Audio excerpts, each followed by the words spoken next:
ఆ తర్వాత మీరు మాట్లాడేది కానీ ప్రభుత్వ పనితీరుపై ప్రజాస్పందన ఏ రకంగా ఉన్నదన్నది బాగుంది అని చెప్పి 52.80%, పర్వాలేదు అన్నది 21.20%, బాగా లేదు అన్నది 20%. ఓన్లీ ప్రభుత్వ పనితీరుకు సంబంధించి.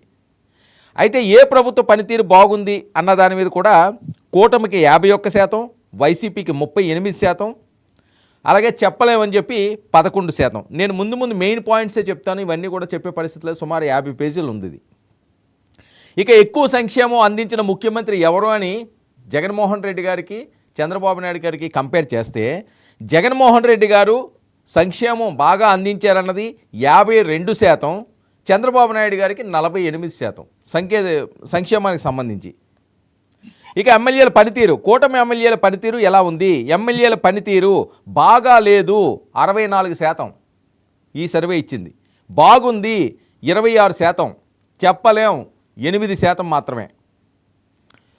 ఇక ఏ ముఖ్యమంత్రి హయాంలో ఎక్కువ అభివృద్ధి జరిగింది?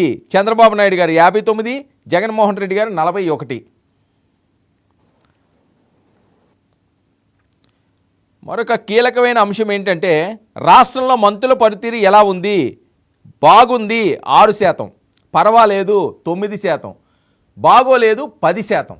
10% మంది మంత్రులు తీరు బాగలేదు అని, బాగుంది అన్నది మాత్రం 6%. ఆ రెండు మనం కంపేర్ చేస్తే.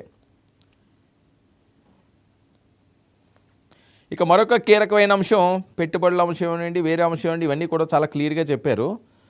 ఇక ఎంపీల విషయానికి వస్తే తొలి 7 స్థానాల్లో ఎంపీలు ఉన్న వాళ్ళు పెమ్మసాని చంద్రశేఖర్, కింజరాపు రామ్మోహన్ నాయుడు గారు మొదటి 2 స్థానాల్లో ఉన్నారు.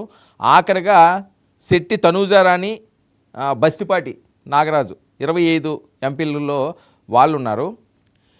ఇక green zone, orange zone, red zone అని 3 జోన్ల కింద దీన్ని విభజించారు. ఇందులో భాగంగా 62% జనసేన ఎమ్మెల్యేలకు ఈసారి నో ఛాన్స్, ఇది ఈ సర్వే చెప్తున్నది. 22% టీడీపీ ఎమ్మెల్యేలకు ఈసారి అవకాశం లేదు. అంటే 62% వాళ్ళకి, 22% వీళ్ళకి లేదని చెప్పి రైస్ సర్వే చెప్తున్నది.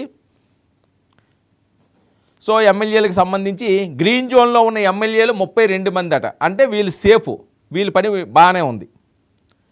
ఇక ఆరెంజ్ జోన్లో ఉన్న ఎమ్మెల్యేలు 90 మంది, వీళ్ళు కొద్దిగా అటు ఇటులో ఉన్నారు. ఇక రెడ్ జోన్లో ఉన్న ఎమ్మెల్యేలు 53 మంది, 175 మందికి చూస్తే 53 ప్లస్ ఇదొక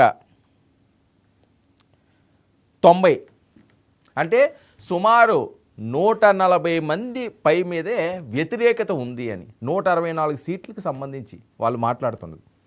సో 140 మందికి పైన ఉండే ఛాన్స్ ఉందని. సో ఈ సర్వేని ఏ రకంగా చూడాలి? ఏడాది పాలనపై సరే ఎవరు వెర్షన్లు వారు చెప్తారు, కొట్టేయచ్చు, బాగున్న వాళ్ళకి బాగున్నదంటారు, బాగాలేదన్నది బాగాలేదంటారు సర్వేలు. కానీ ఒక ఏడాదిలోనే ఈ రకమైన సర్వేలోని ఇలాంటి అంశాలు ఉండడం ఇది ఎటువైపు సూచిస్తున్నది? శ్రీనివాస్ గారు ఎమ్మెల్యే కాబట్టి మీరే చెప్పాలి, అసలు ఏం జరుగుతుంది?